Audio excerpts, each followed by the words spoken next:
Баяғыда көп видеолар жүретін. Көп видеолар жүретін. Әлеуметтік желіге жаңағы мен көрмейтім де салмайтым. Сонда жаңағы кәдімгі ит. Итті алып келеді, мына кеңірдегінен бүйтіп қысатын темірменен итті қысып алған. Соны көтеріп алып келеді, темірмен қысып алған ит. Ана қайнап дәу жаңағы тай қазан дейді ғой, тай сап жіберсең жүзетіндей дәу қазанда бырқылдап қайнап жатқан суға ана итті әкеп салып жібереді ғой. Қытайлар. Ана ит чыңғырып, қыңсылап бітеді. Бұл бір. Сонда ана қалың бәленбай Қытай ана жерде сол үлкен бір итті пісіріп жейтін бір мерекелері бар екен. Сонда қарқылдап күліп мәз болып жатыр. Бұл бірінші. Екінші. Кәдімгі тайынша. Кәдімгі кеңірдегінен темір жаңа қарғыбау сияқты өткізіп, темір діңгекке байлап қойған тайынша. Қолында дәу түтік, ана газ баллонға жалынған, ана бүркетін газ, лауылдап от 1 метрге жетіп тұр. Ана тайыншаны тірідей үйтіп жатыр Қытайлар. Ана айналада қоршап тұрған қалың еркегі бар, әйелі бар, бала бар, ең сұмдығы бала. Тіпті кәрілер де бар. Баладар қарқылдап күліп шапалақтап тұр. Фейсбукте бар осы үйде. Ана Қытайлар мәз болып, ана аяғынан үйт. Аяғын үйтсақ жаңағы ол құлақ қалады. Мына аяғы үйтпей, мына алдымен ішін қарнын үйтейік деп тірідей тайыншаны үйтіп жатыр. Міне бұл Қытай. Міне бұл Қытай. Арғинал Қытай. Маймылды, мына оңтүстікте, маймылды кәдімгідей мынау үстел болады, анау тамақ ішетін ресторандарда. Сол үстелдің 4 жағы астыдан аяғыңыз тұратын жағда темір решеткамен қоршалған. Соның астынан маймылды алып келеді. Маймыл ана үстелдің екі бетіне ана маймылдың жаңағы басы ғана қылтиып шығады. Мынандай кішкентай бас сиятын жерде маймылды шығарып қойған. Сөйтеді ана үстелде кәдімгі автоматты кнопка бар. Ана маймылдың басын ұрғанда тура қарбызды бүйтіп кескендей маймылдың басын кесіп тастайды. Төбесі, бас сүйегі кесілген. Төбесі бүйтіп кесе ұқсап бүйтіп ашық тұрады. Ана астында тыпырлап шыңғырып тұр, бірақ ол жабық болғандықтан сізге зиян жеткізбейді. Бүйтіп шыңғырып тұр. Енді сол тірідей басы бүйтіп кесілген, жанамалап басын бүйтіп шауып тастаған маймылдың миын тірідей жейді. Қытайлар рахаттанып тұрып, ромкасы кішкентай мынандай ромкасына қытайский жаңағы аштарақтарын құйып алып, гәмбей деп тұрып, жаңа біріне бір денсаулық тілеп, бел байы, мына маймылды мына басын шауып тұрып, тірідей астында шыңғырып, тыпырлап жатыр. Қа деп күліп. Міне бұл Қытай. Тірідей маймылдың миын жейді. Тіпті туған сәбиді, шақанақ сәбиді жейді. Неге? Ұзақ өмір сүреміз дейді. Әйелдің туғаннан кейінгі түсетін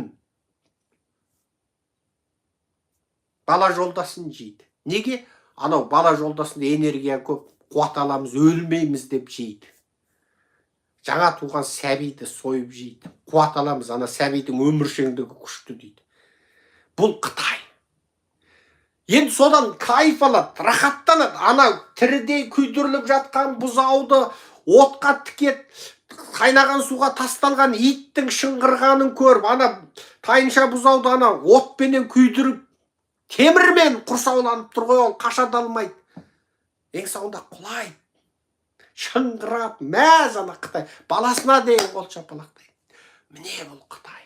Баяғыда 16-17 жылы Қытайдың қазаққа жасаған зұлымдығын бірінші болып жаңағы дүниеге айтып, дәлелдеп, шетелдің тілшілеріне жазып, сөйтіп шу-шұрқан болып жатқан кезімізде, енді Фейсбукте Қытайдан келген қазақтардың көбі қорқады, анда әкесі қалған, шешесі қалған, біреуінің бәленбай апайы сол жерде жаңағы ұзатылып, сол жерде қалып, оның бала шағасы ер жетіп кеткен, осында келген жастар Фейсбукте өз аттарымен нәрсе жазса, Қазақстандағы Қытайдың диаспора өкілі Омарәлі Әділбек деген Фейсбукты аңдып отырады, WeChat'ты аңдып отырады, Instagram'ды аңдып отырады.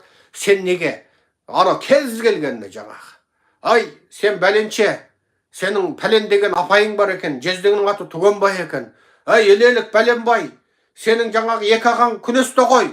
Ай, 6 айлық жаңағы Мырқынбай, сенің пәлен деген екі апайың мен жездең Қытайда екен ғой. Ай, Тарбағатайдың түгені, деп әлгі кез келген Фейсбукте Қытайдың қылмысын ашқан қазақты қорқытып, оның бірден қолында архив не тұр ғой, ана Қытайдың ұлттық қауіпсіздігінің архиві тұр.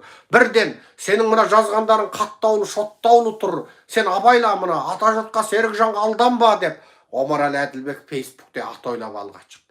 Әшейін Қытайды ақтап жақтап. Сөйтіп жүрсек, бір батыс елдерінің бір күні бір елшілігі қоңырау шалады. Мистер Серікжан, мистер Серікжан, сіздер бір келіп кетсеңіздер, бір кофе ішсек, қандай жер? Ой, маған бәрібір айтты, кием баңдымайтын жер болса, кофе іше береміз дедік. Сонымен кезіктік. Сіздердің мынау Қытайда зұлымдық көрген қазақтар туралы мына істеп жатқан жұмыстарыңыз, әлемдік ақпаратты көтеріп жатқандарыңыз керемет деді. Керемет, рахмет, thank you дақпайдық. Енді ойлап тұрмыз ғой, бір келе доллар беріп жіберем екен деп. Сөйсек бір келе доллар жоқ. Отырып, анан айтып, мынан айтып, о жақты сұрап ке біз үміттеніп тұрмыз бір келе доллар беріп. Содан төлей алмай тұрған офисіміздің арендасын төлеп конференция өткізейік десек, қонақ үйлерден зал ала алмаймыз, конференция залы. Оның бір күндік арендасы деген бірденке 100 000 теңге. Оны төлеу керек. Ана жаңағы операторға айлық бере алмаймыз. Мына жоқ жүтік бар, ана әкесі қамалып қалған тірі жетімдер бар, әке шешесі бірақ қамалып туыстардың үйінде жүргендер бар, көршісіне қарап тұрыңдар деп балаларын тастап барамыз да келеміз деген ата-аналар қамалып қалғандар бар, күйеу қамалып қалған әйелдер бар, жетпейді ақша, анаған көмір әперу керек, мынаның баласына қыстық аяқ керек, мынау аш отыр жаңағы сирағын кеміріп. Мен ойлап тұрмын. Сон бір кезде жаңағы мәлім батыс елінің елшісі соны кофе ішіп отырып, бәрі дұрыс қой, бәрі жақсы қой, бірақ сіздерде бір нәрсе дұрыс болмай тұр дейді. Қандай нәрсе дұрыс болмай тұр? Жуырда мына Қытайдың Қазақстандағы диаспора елшілігі бізге арнайы хат жазып, Қытай елшілігінің адамдары бар, арнайы кездесейік деді. Сосын біз ойладық, Қытай тарап мына қамалған қазақтар мәселесін оң шешеміз деп бізге батысқа бір түсініктеме береді екен, дипломатиялық деп қуанып, әлгілерді күттік. Сөйтсек олар қолына мынандай қағаз алып апты дейді. Сөйтсек дейді, қағазда өңкей жаңағы Жайлауқан Жайлаugүл қызы, жаңағы Мырқынбай Мырқынбекұлы, Тырқынбай Тырқынбекұлы, жаңағы Екпін, Өрлеу, Қытайдың қазақтарының аттары бар ғой, арнайы мына. Қазақстан қазақтарында кезікпейді. Мынау Қытайда салтанат деп қызға да қояды, еркекке де қояды. Жаңағы Екпін, Өрлеу, Даму, Төңкеріс, Күрес, тағы қандай аттары бар? Қытай қазақтарының өңкей сондай бір қызық аттары бар өзі. Жеңіс, сосын тағы не аты бар? Бір қызық аттар бар енді. Қазақстанда қоймайды ғой. Екпін, Даму, Өрлеу, Жеңіс, Шалқы, Ынта, не дейді? Ой, сондай бір қызық аттары бар өздерінің бір жасап алған. Сондай аттармен тіркелген фейсбуктер бар екен, өңкей фейк. Сөйсем әлгіде жаңағы біз айтқан қайнаған суға тірі тасталған ит, отқа тірі күйдіріліп жатқан тайынша бұзау,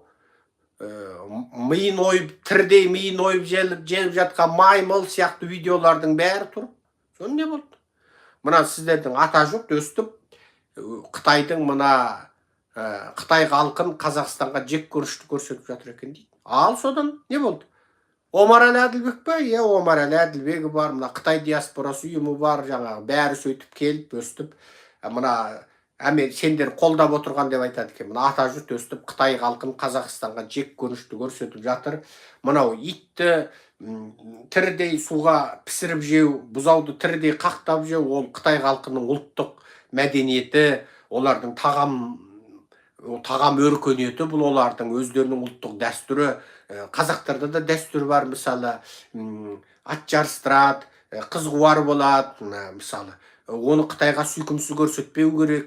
Сол сияқты Қытайдарда өстіп мынандай тағам мәдениеті бар.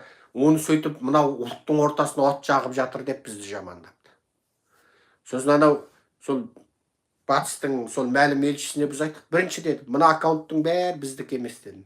Мына көр, бәрі фейк аккаунттар.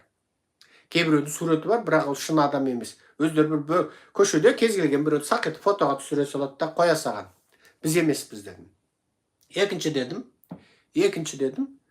Biz ol Qытайдың itті qақтап жейма, бұзауды өртеп жейма, біздің қақымыз жоқ. Біз ана жерде қазақты қамаған үшін ғана оларға қарсы күрестік.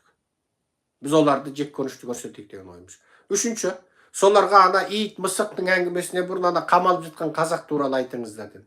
Төртінші, бізге беретін бірдеңеңіз бар ма десек, жоқ дейді. Онда goodbye деп кетіп қаламыз. Міне,